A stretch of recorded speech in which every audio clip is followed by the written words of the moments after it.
Everybody wave at the camera. Say hello to everybody out there.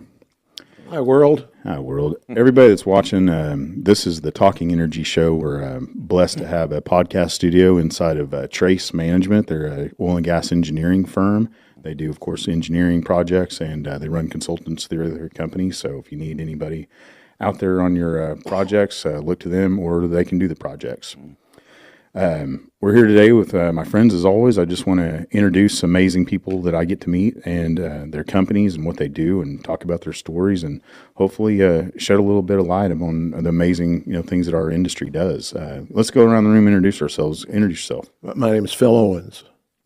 I'm Tony McSparrin with Patriot Wellhead. And Nick Armoudian with Patriot Wellhead. Well, thank you guys for being here. I appreciate it. We'll go back the other way. How'd you get in oil and gas?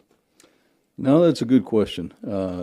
In 99, I had moved back to Oklahoma. Oklahoma was home. Tony and I grew up together in Weatherford. When I came back, the reason I came back was to work with Williams in Tulsa.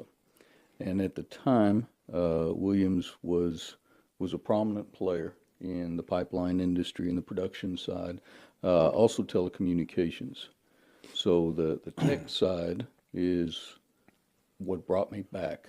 But then as I helped them with some of their communications and whatnot, it pulled me into the oil and gas, and that's the stuff that we grew up with in Weatherford. Interesting. Go ahead, buddy.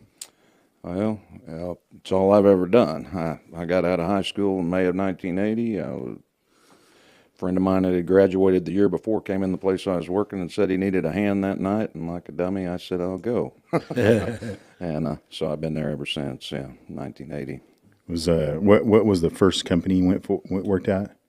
Zip Tool. Zip Tool. Yep, Nipple Up Company. Nipple Up. Oh, nice. Oh, yeah. That's a heck of a gig. Yes, went from high school to danger. beating on hammer wrenches, yes.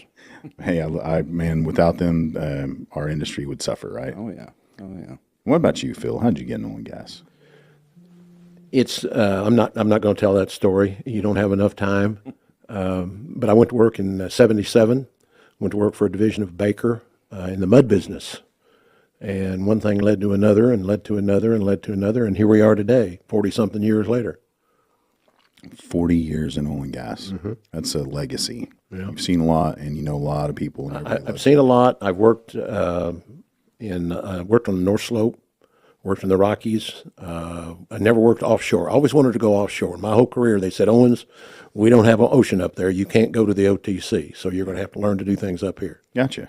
So, well, for everybody watching, Phil is one of my most cherished mentors. He's always done everything he could. Anytime, whether I wanted him to help me or not, he finds ways to make sure that everybody around him is taken care of. And I've always loved that about you. You do so much for our industry, and really, I mean, your light has always shined, in our basin for sure.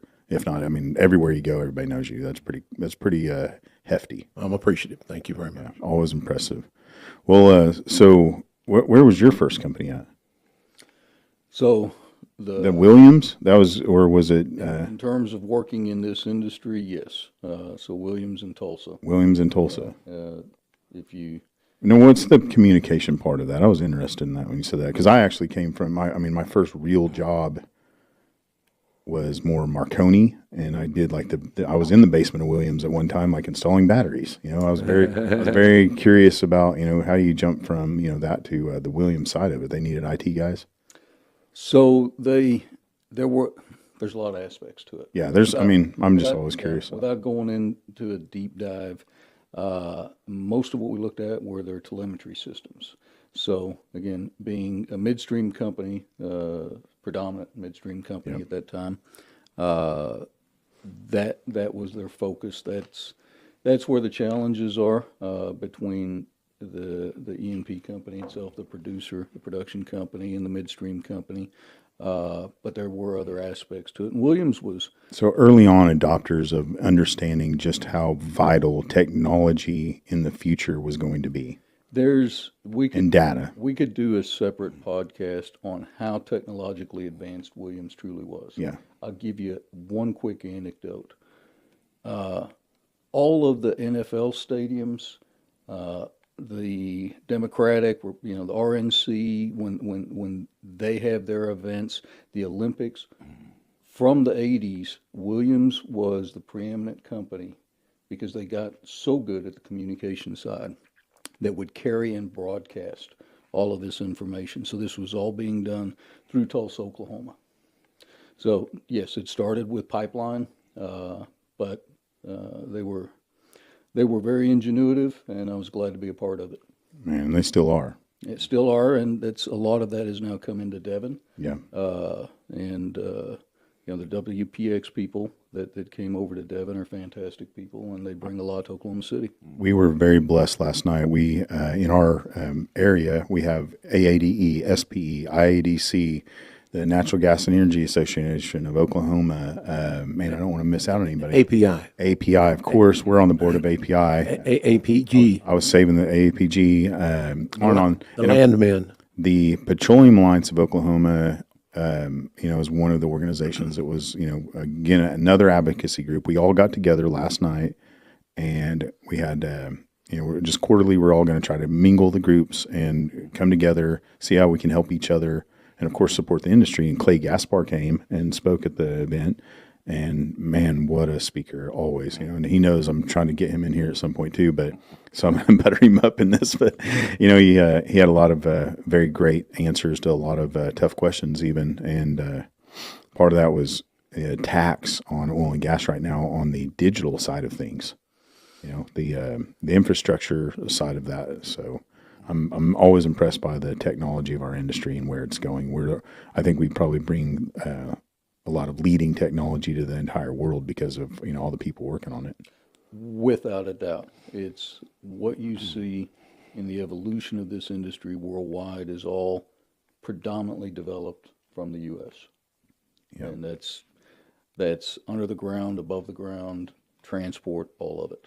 I mean, who knew back in the day, like Patriot Wellhead, normally just needed hands to, put steel together and work on steel. But I mean, I bet a lot of people in your company work pretty much just on the digital side of things.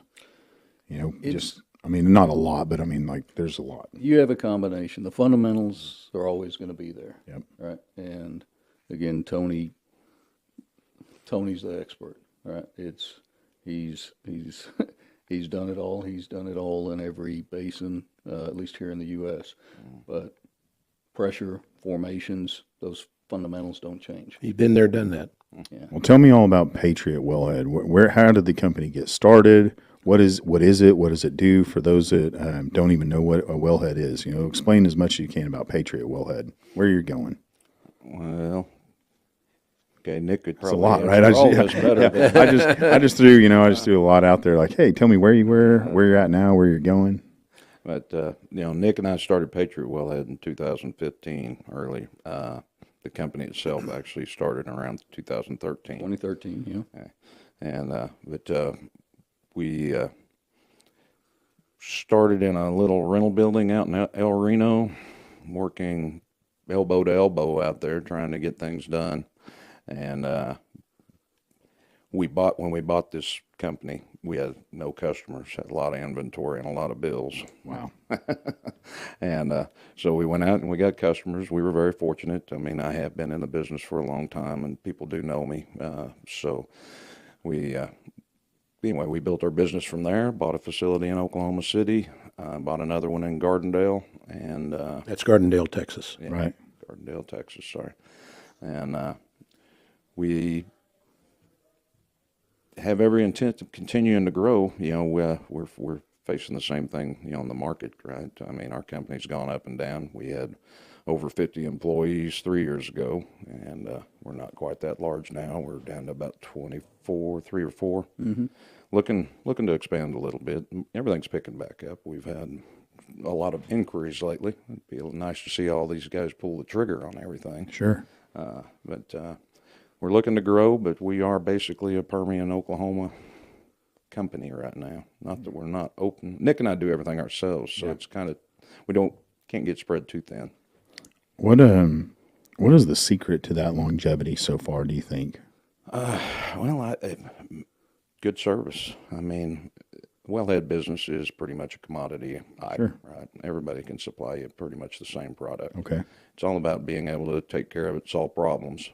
Solving problems, I think, is the biggest issue. And we just work close with our customers to give them what they want too.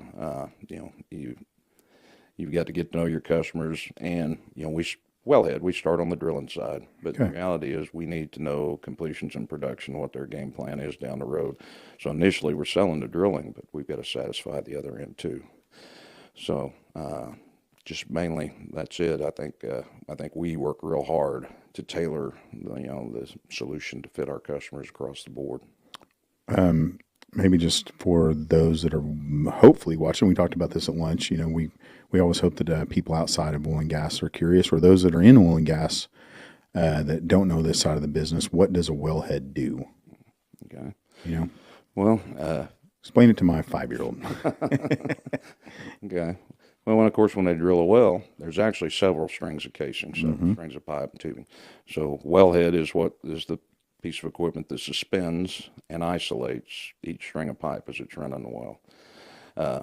And overall, I've been in the business 40 years, and wellhead hasn't really changed. Yes, we've improved seals. Everybody today runs what we call time-saving systems, but to be honest with you, we had those 30, 35 years ago. But when it took 3 months to drill a well, you couldn't sell a guy on saving 8 hours. It didn't matter. But now it takes 8 days to drill a well. Time matters. That day matter, yeah. So the speed systems are certainly the standard operation nowadays. That automation of things. What do you see in the future for wellheads that you might be able to add value?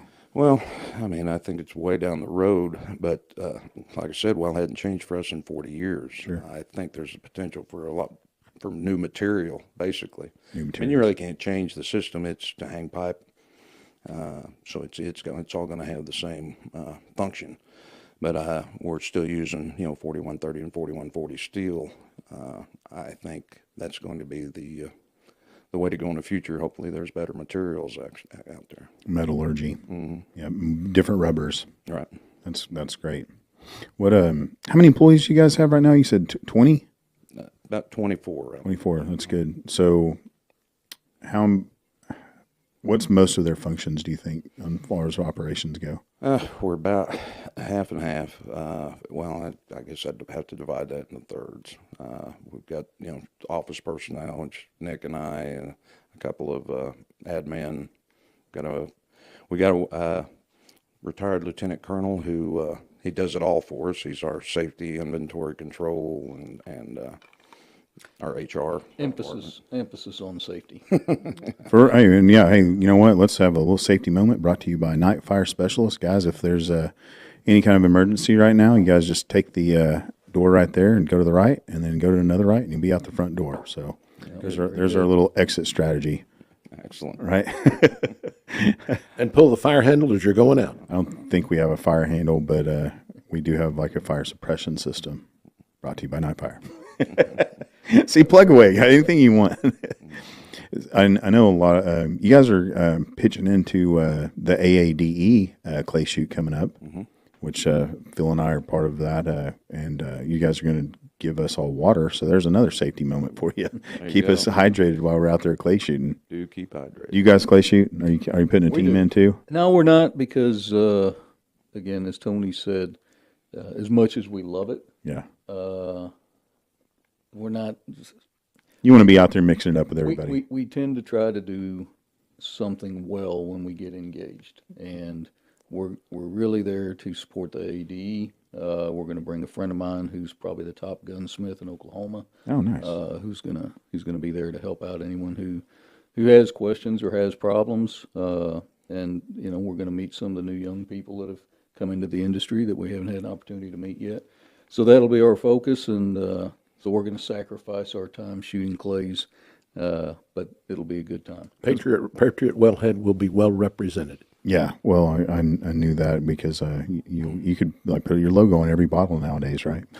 We don't need we to do can. that. I I'm don't. just messing I don't think we'll do that. We're just we're going to shake hands and meet the folks. And hang a banner. Yeah, I mean that's been my fortune in my sales career is being able to be at every single event possible. I have FOMO. That's everybody always like, how do you get to all these? I have the fear of missing out. I have to go for myself. I just don't want to miss my friends on the playground. Right. But that's April 29th in McLeod, Oklahoma. Cloud, Oklahoma at Quail Ridge. So anybody watching, make sure you get signed up to either sponsor or put a team in. You'll have a lot of fun. Clay shooting is great. Anyway, back to Patriot Wellhead. So future wellheads, you don't see changing much except for the metallurgy right now. Yeah. I mean, the only changes in wellhead that really happened over the 40 years are cost-saving medicine. The mechanics are already there. You're at peak performance on wellheads now. Right. Yeah. What about I'm always curious. I throw audibles at people, but like we now have, one of the things I do is rent drill pipe unit operators. So, now they have wired pipe to collect more data. It's not really drilling so much with it, but, while it's down there, it's collecting data. So do you see the possibilities of the wellheads collecting data? The Wired wellheads? wellhead itself, no, but certainly, of course, right now they're Sensors, I guess, adding more everything sensors. added on, right? Yeah. Add on. Again, your wellhead sales are always low cost, right? So, Not anymore. Where it's time. We are all, and if we all are in agreement in this room, it's time to raise prices. And that's okay. The operators agree that they want us around for their future. And the only way to do that is to get a little profit in right now so that we can maintain the level of service and quality that they hope for now and in the future. that's exactly. We're partners. Clay Gaspar said it last night. We are symbiotic. Yep. We need each other. Yep. I really hope that that is very understood now. Well, let's hope. Let's hope that we're back to the point where they understand that the service companies have to make a fair profit. And if they don't, they're not going to be around to take care of their needs when they have those needs. And we did talk about that last night. What's some of the stumbles and hurdles you've overcome, you guys think, in this business that you could give some wisdom to for those that might be getting started with their own service company? Yeah. How to find money, to get a service company, going, how to, continue it if you need money. Capital is always something, or employee issues or equipment issues. Yeah, the money is on that side of the table. You have a Rolodex, or you have a big pocket? No, it's a good question. And the topic really of 2022 was it really revolves around being conservative. And when Tony and I agreed, we shook hands 7-8 years ago and decided we were going to do this together. We had a very common philosophy, and that philosophy, first of all, was we wanted to do things right. So we do everything above board, et cetera, et cetera. But there are no extravagances. So the money, if you're doing this to make money, to live a luxurious lifestyle, then I probably am not the person to talk to. But if you take the money, you invest that money into training for your people. We've already touched on safety. We constantly invest in safety in a manner of different ways, programs. 3 years. 3 years. Yeah. 3 years, no accidents, no No injuries, no recordables, recordables. Yeah, no incidents for 3 years, and we're very proud of that. You should be proud of that. That's astounding. That goes right back to you guys believe in your safety culture and your training. Yeah, but reinvest, and if you're still, if you're fortunate enough to be cash flow positive, create a treasury, because there's going to be a downtime. And Phil knew that, Tony knew that, and I knew that. So we had some success in 2017 and 2018. We had great customers, and if we were throwing off extra cash after, whether you're buying new vehicles or new tools, hydraulic torque wrenches are pretty expensive still. Once you do all that, you go ahead and put the rest of it back, and that's what got us through the last 2 years. If you do that, then you're not at the mercy of the creditors. So we're fortunate we are not. Tony and I are completely independent, so we don't deal with overhead. We don't have anybody else's rules, and that's the best advice I can give anyone who's trying to get into this business. What do you think how the culture of your company is besides just safety? How do you feel about your team? What do you guys do to set yourselves apart where your employees are so loyal to you? Well, we treat them well and we work them hard. But I think everybody in this industry understands the work ethic that goes into it. we've got, I don't mind working hard, but I love the rewards of a good company. well, I'm not going to tell you we've got to where we can, give them great rewards, but we treat them with respect. We do take care of them when we can, when things are up and everything's going. Through the 2 years, our service personnel, they weren't able to get their 40 hours in the field. Sure. So we brought them in and worked them in the shop, and we made sure they got their 40 and were able to take care of their families. And they've been loyal. I mean, we've got 2 guys been with us from the get-go, and a couple more that have been there, came on just right after. We recently had 2 that worked for us before that just came back to work for us. So, one, we are pretty demanding. We ask them to do things right, and I think they take a lot of pride in that. They go out and get the job done, and so financial reward, nobody's really seen a whole lot of that yet. So, I mean, I've got food on the table and a home above my head. I mean, I still believe we live in the best country in the world, and oil and gas is the best industry. So that's just my belief. So no doubt. Well, I think we're right there with you. hard work pays off in our Hard work industry. pays off, and longevity. If you can deal with the highs and the lows, if you can deal with the tremendous highs and the tremendous lows. Stoicism is my favorite thing. But this young man sitting right next to me with 40 plus years, he's been there, done that. And you ask about Patriot Wellhead. These 2 gentlemen put everything out there and they take care of the people, not only that work for them, but they take care of their customers. And they do things right. If something, and in our industry, not everything is always right, but if it's not, they make it right. And so that's what separates, in my opinion, Patriot Wellhead from its competition. They are in West Texas, they're in Oklahoma. And I've asked Nick if he's interested in going to the Northeast, and he's not quite yet, but one of these days perhaps. But they do a very good job representing the wellhead industry here and in West Texas. That's fun. What you excited about anything in the future? Anything new that you want to do as far as Patriot Wellhead? Or you just want to keep doing what you're doing right and keep it that going, or you guys want to expand, grow the business? Well, we're always open, right? Yeah. But wellhead and frac stacks and that's our core business. And we're starting to see things trickle up a little bit. Certainly had a lot of inquiries lately. And I would love to see us get rip roaring there. But we're always open. In fact, actually, that's what I tell How many frac locations do you think are operating right now? Nationwide. Nick can answer that. It's close to 200 right now, right? Frac fleets, 200 running right now? In terms of Just all basins, All basins nationwide. It's above probably 200 at this point. Yeah, honestly, I can't tell you that because all of our focus, I can tell you how many rigs there are in Sure. Oklahoma and West Texas and New Mexico, but our focus is we're so laser focused on the areas where our customers operate. Yep. I can't, if you ask me about the Bakken, unfortunately, or the Rockies right now, or the Utica, or the Marcellus, I'm afraid I don't have the information. It's What not about- because it's not interesting. Because I haven't deep dive. So Richard Spears, if you guys follow Richard, that guy can drill down on some data. So, he gave me, we had a conversation. There's roughly 40 frac companies, operational, with logo, title saying, hey, I'm a frac, fleet. And then out of those 40 companies, there's, I think nationwide at the moment when I talked to him, a few weeks back at the AAD in Permian, it was, a little bit over 200 frac fleets.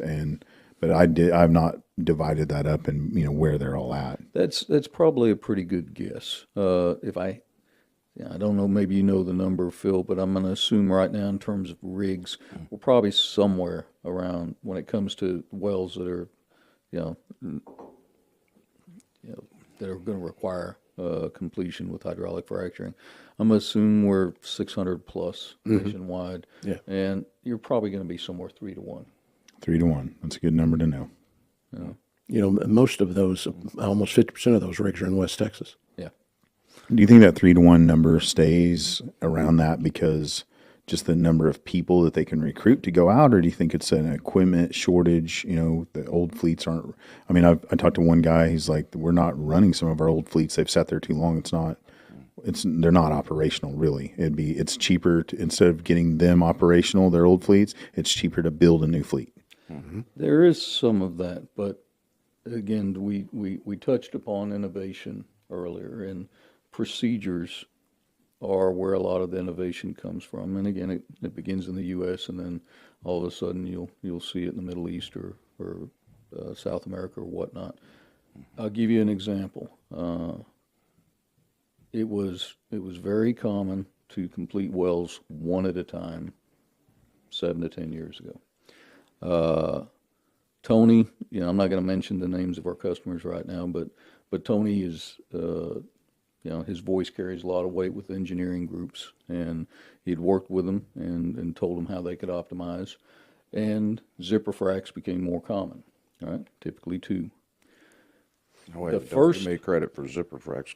Well, no, just working. If you guys ever want to announce in here that you created something, that's okay. A facilitator. No one's going to debunk you in this room. Yeah, the inventor of zipper fracs, right here in my podcast studio. Everyone, You didn't know that, did you? Phil invented the watch.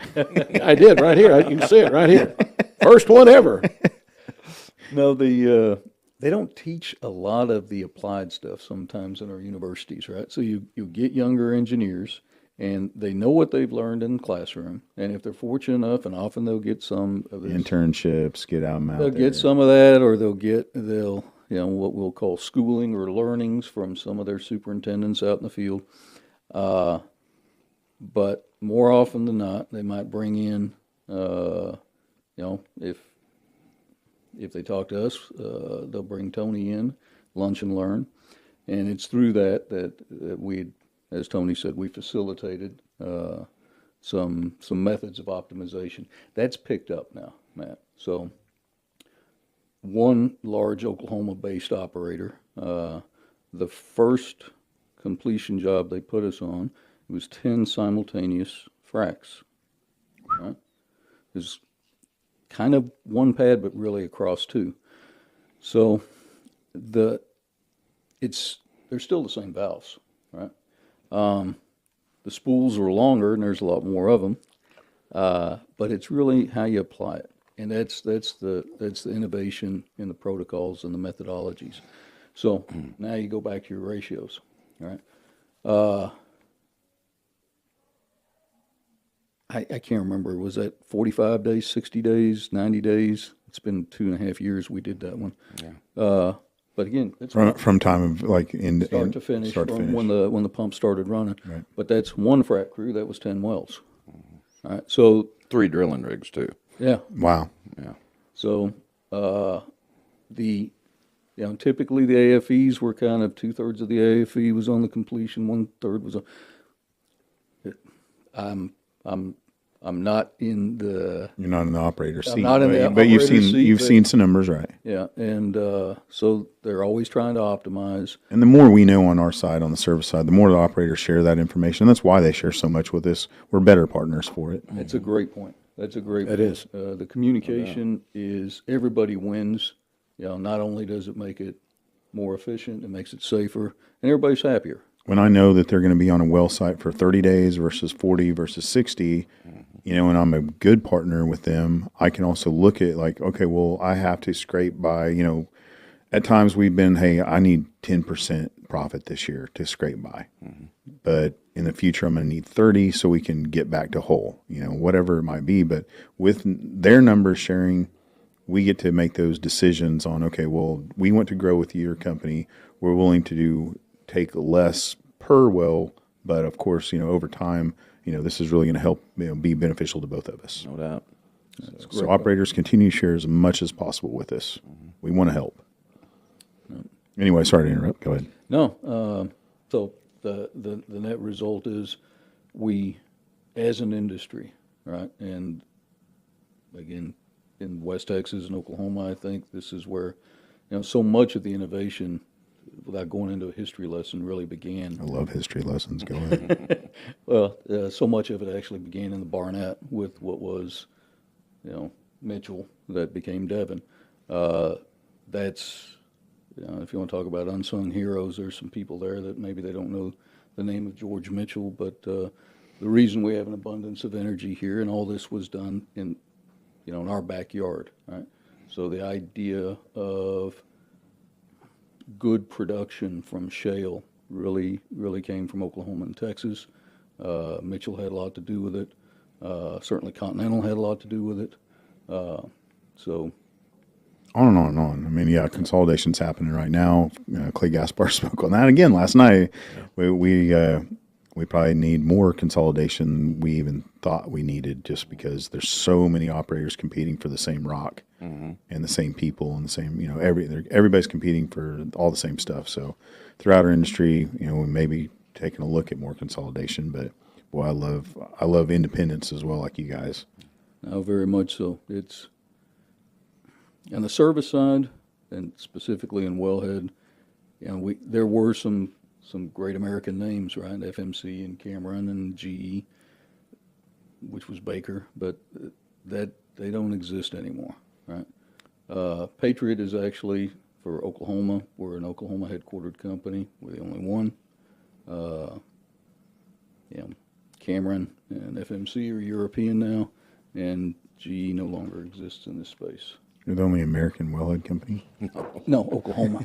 And we invented Did you guys? Yeah, they invented. And I invented the watch. If you love America and baby Jesus, you better. That's why they're called Patriot. Be highly aware when you use wellhead services. Patriot is the name.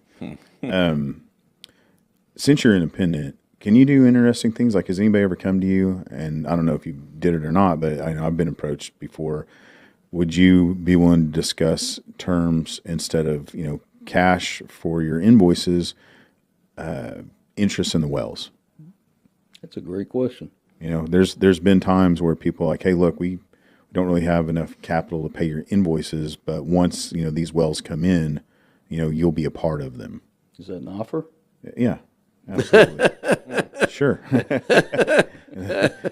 my first well, when I'll have zero money and it'll all be tied up in that well, yeah, absolutely, I'll need partners.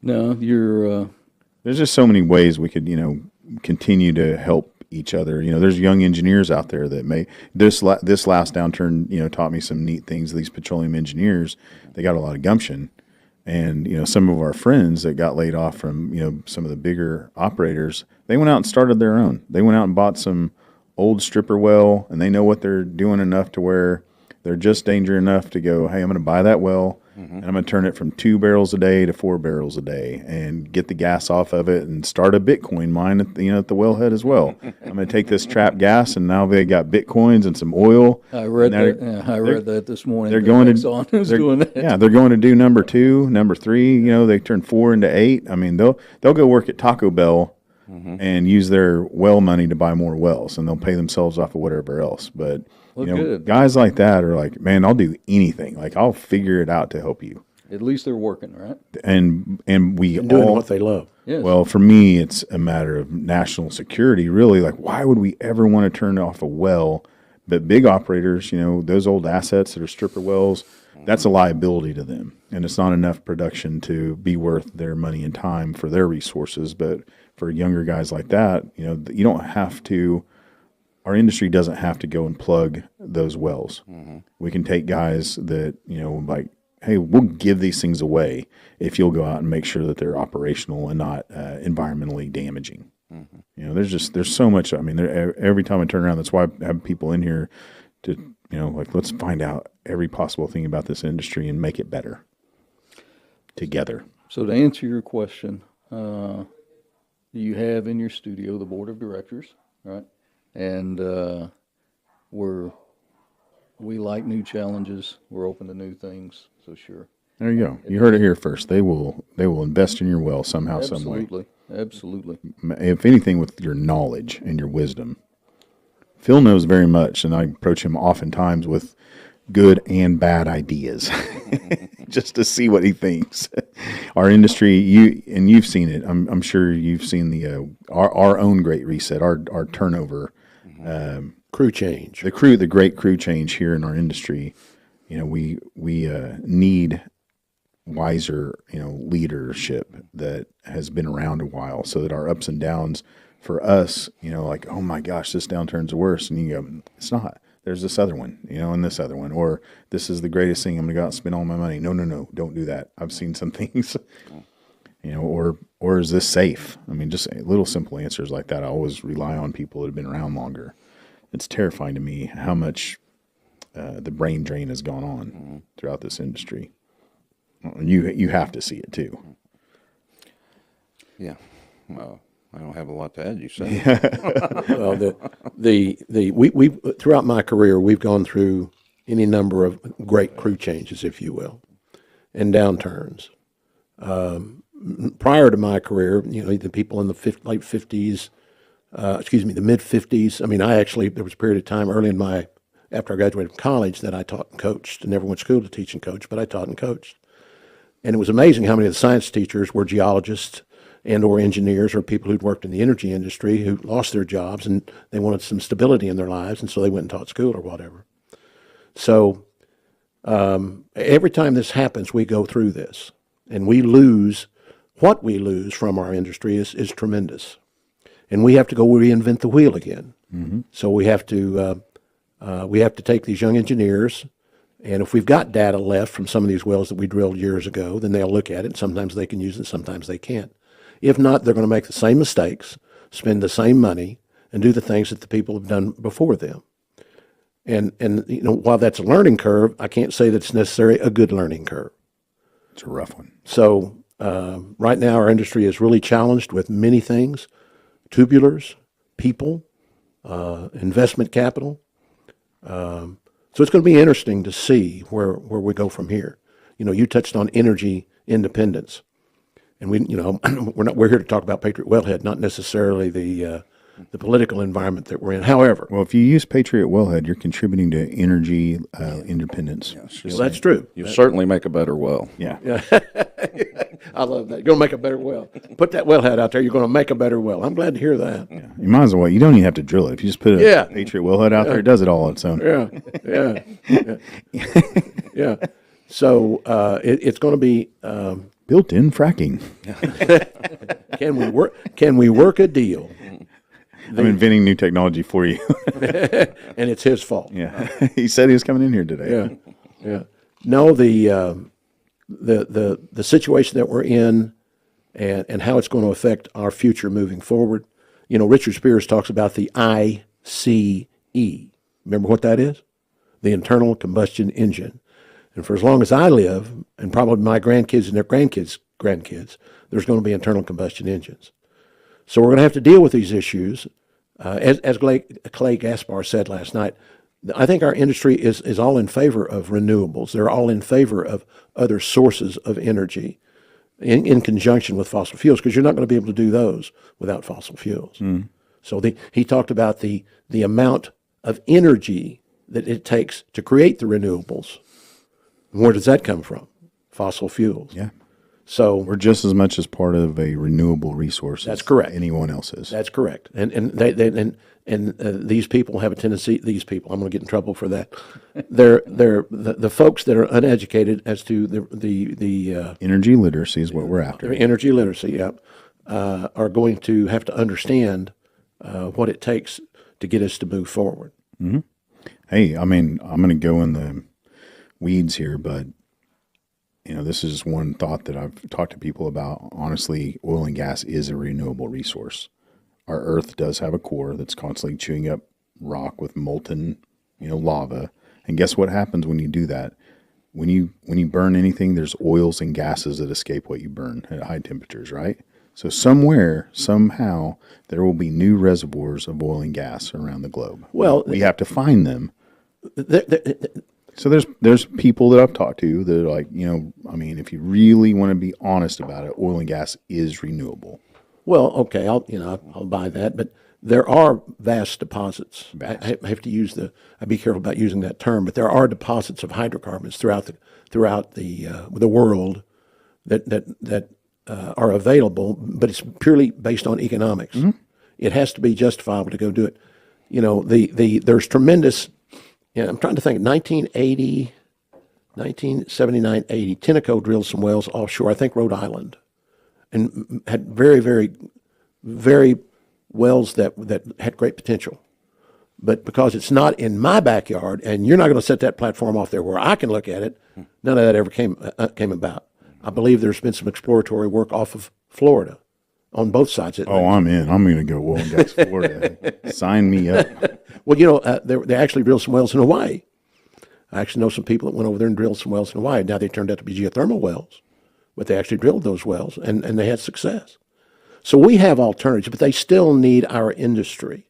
They still need people like Patriot Wellhead to come and take care of their needs. So this industry may change, and it will be up and it will be down, but there's still going to be a domestic industry for the foreseeable future, plain and simple. Well, when I get time and money, I'm going to get a robot body, and I'm going to be around for the very long foreseeable future. Well, you're just going to have your brain transplanted. Yes, I'll be there. We'll have to talk to Misty about that. Oh, she won't want that. She's counting that life insurance policy is growing every year.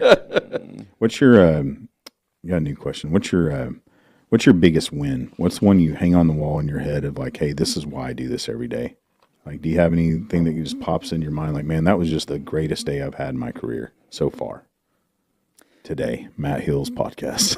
No, No. no, it's a great question, and I don't want to disappoint you, but we don't really think about it that way. So for us, it's very simple. It's just fundamental. Every day that everything goes off without a hitch, everybody comes back. You know, people first, tools second. You know, customers are satisfied. That's our goal. That's what keeps us. That's what gets us up every morning. That's, you know, the idea of a new customer, a new project, all very exciting, right? Getting to meet new people, fantastic, right? But succeeding in a very conservative way on a daily basis, that's the driving force. That's cool. What about you, buddy? I have to go right along with that. He's on the money.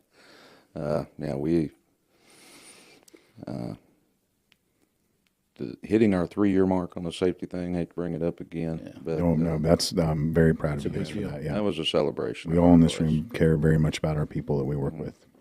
That's why, I mean, that's my biggest driving force for as much as I love our oil and gas industry. The second I was offered to work with Steve Knight and Knight Fire Specialists and get to protect, you know, not only their equipment investments and assets, but also our precious personnel. Goodness, I was like, I'm in. I'm totally in. Yeah, I mean, 40 years in the oil field, I can tell you that is the biggest change. Yeah, all the technology and everything has changed tremendously, but the work ethic and safety and environmental thing, I mean, it's tremendous how much we've changed. Back when I broke out in 1980, when I left one job to go out on a crew that night, it was my option whether I wore a hard hat or not. So things have changed tremendously on that end of it. Isn't it scary that back then, if I was given that option, I probably wouldn't have. Yeah. I promise you I didn't. How many times did I sat through safety meetings, no matter whether it was on site or in a classroom, given the option to listen or not listen? I was like, oh my gosh, please let me get to work. I have stuff to do. And now I'm like sitting on the edge of my seat, like, man, did I miss anything? Could I, make sure I protect somebody in some way? Because, longevity wise, I look around that room and I see all the young green hats out there and I'm like, oh, I sure want them to go home at the end of this day. I want them to go home whole and make sure that they get to buy that boat that they don't need and that, lift that truck up that they don't need to do and get a hot tub, buy those rims, $13,000. I want them to all make the same financial mistakes too. You can go mess around with your safety financially, but don't do it with your health, man. Go home to the beautiful wife and kids. You have no idea how fortunate you are to, have that. That's right. Well, I don't want to keep you all day. We've been here about a little bit, but any ending thoughts you want to share with everybody about you or your business that people need to know about? Nothing that's going to set anyone's hair on fire. Well, you and I don't have any hair, That's buddy. true. We don't have. Why is this side, man? You guys have I have the bald side of this. We are aerodynamic, if anything. It's the new orange or the new black Yeah. or whatever it is. No, you asked a great question, and that question was, really what turns you on? What's the big win? It's really being predictable and being good, being consistent. That's cool. So that's what we focus on each and every day, being more predictable, more consistent, every aspect, right? And we love working where we work. Oklahoma and Texas are great. You couldn't ask for better people to work with, right? So that's our focus. What about you, buddy? That's it. Final thoughts. Boy, actually, I quit thinking 10 minutes ago. Need to give him We're looking in these. I tell everybody in this room, don't be staring at my baby blues. You'll wander off and fall in love. give him another drink. Yeah. Hey, by the way, everybody, if you want to sponsor this show, you're welcome to go to oilfieldtailgate.com and sign up to be a sponsor. And if you want to get on the low end, just come into Trace Management and bring us a bottle of whiskey. This is Hochatown. This is one of our favorites because it's made right here in Oklahoma. And, of course, Phil today, yesterday we were at the Petroleum Alliance meeting, and he's like, Matt, do you got any rum? So I got him because he's diplomatic in everything he does, and he's always very tactful about it. So there's a rum called Diplomatico, and it's got a guy on the label that looks a little bit like him. So I thought that was fun. And thank you. You're very welcome. God bless you, buddy. And Phil, what about you? I just thank you. Thank you for giving us this opportunity. This is great. Gives us an opportunity to talk about Patriot Wellhead. These gentlemen, they certainly bring something to the table. Bought me lunch today. Something to the table. And thank you very much. What you have done is amazing. You have taken this stuff to the next level, and this is where it's headed, and it's great. It really is. And thank Trace Management, Jason Goss and company, for giving us this opportunity to utilize this facility. Yeah, the next level would be actually putting a wellhead together in here on races. Not a problem. That we can do. Do you want to race a competitor in the podcast studio? Absolutely. Yeah, that'd be so cool. We can do it. I mean, the things we come up with, I'd be like, hey, guys, let's get the oil field games going. Like, put together wellhead and go. But like the owners of the company, you'd go out there and do it. So watch their hands be amazed by, oh my gosh, these guys still got it. They just talk. I thought they just talked a big game, but they can do it. Who knew? He turns a wrench like no other. That's how he started. There you go. There we go. What's your email? How do people get a hold of you? Great question. The best way to get a hold of us is either through the main number here in Oklahoma City, which is 405-445-5979. We're at 9505 West Reno, so it's right on the west side of Oklahoma City. All inquiries can come into admin@patriotwellhead.com. So ADMIN at patriotwellhead.com. You're on LinkedIn. We are under Tony McSparrin and Nick Armoudian, or you can search Patriot Wellhead. Oklahoma's home, so everybody in Oklahoma really knows about us or knows us. We'll see you at some of the shoots and some of the other events. And I did want to express an appreciation for the one thing that our industry is lacking in is reaching out to the younger generations with mediums such as this. And this is a big deal. Mm-hmm. This is a really big deal. And a lot of people talk about it. Over lunch, we talked about it a little bit, but very few people do it. So thank you for doing it. I'm blessed. I'm honored. Mm-hmm. What about you? How do they get a hold of? How do you want people to get a hold of you? Same. Yeah, Admin. that's the best route. Yeah. PatriotWellhead.com, everybody. Reach out to them. Go to their website. Find out what they do. Mm. What about you, Phil? Want to plug anything? Yeah, the SPE golf tournament's coming up Friday, May the 13th. It's our scholarship tournament. It's how we raise money. We certainly need the support. MCASA, we haven't talked about MCASA, the Mid-Continent Oilman Shooting Association, will have a 2-gun shoot on, I think it's June the 2nd. At H&H, it will be ARs, and your pistols. And it'll be an all-day event. It's lots and lots of fun and so lots and much lots fun. of shooting, if you're into that kind of thing. And then our SPE, a regular SPE Sporting Clays tournament will be, I think, the 16th of September in McLeod, same place the AAD will be. And anybody watching and listening still, I have a website, again, if you want to sponsor. But most importantly, the biggest thing I care about on there is I have a calendar for all of our MidCon oil and gas events and meetings. So go to oilfieldtailgate.com. There's a link right at the top, big bold green, or was it yellow letter, says calendar. Click that. It shows you all the events and meetings in Oklahoma that I can possibly find for oil and gas related, times. So please use that.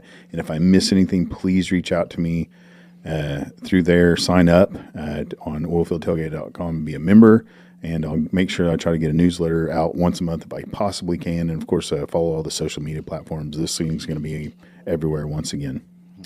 And let's see, the Industry Collective for the second quarter is going to be either in April or May, and be looking for that. It will be a party, a parking lot party, and that's the one that the same organization that had the meeting last night, the IADC, AADE, SBE, API, AAPG, all of those organizations we call the Industry Collective. We also have an event already planned for July in Oklahoma City. Will be the Energy Forum, and then we're still working on the fourth quarter. So if you enjoy coming to those kind of things, that's a neat deal to come to. Yeah, and hey, man, now I've got a whole nother podcast I want to do about how are we going to, as an industry, reach out to the next generation. What could we do? Can we put classrooms together? Can you have a wellhead classroom at a Francis Tuttle Votech? Do we need a oil and gas class at a Francis Tuttle Votech? Like, here is drilling, completion, production, facilities, and here's an overview for all of that. I mean, there's something our state really needs to look into. But anyway, we'll save that for next time. You guys are always welcome to come in anytime you want. And I tell Phyllis all the time, if you've been a guest on the show and you enjoy it, come back anytime you like if you have something you want to talk about, or if you just want to be my co-host and you find somebody interesting. If you find somebody interesting, bring them in here. Be my co-host. Let's grill them. Let's find out what they're about. Outstanding. That's what this is for. Anyway, I'll let everybody go, and thank you. Appreciate y'all very much. Take care. God bless. See you next time. Bye-bye. Thank you, Matt.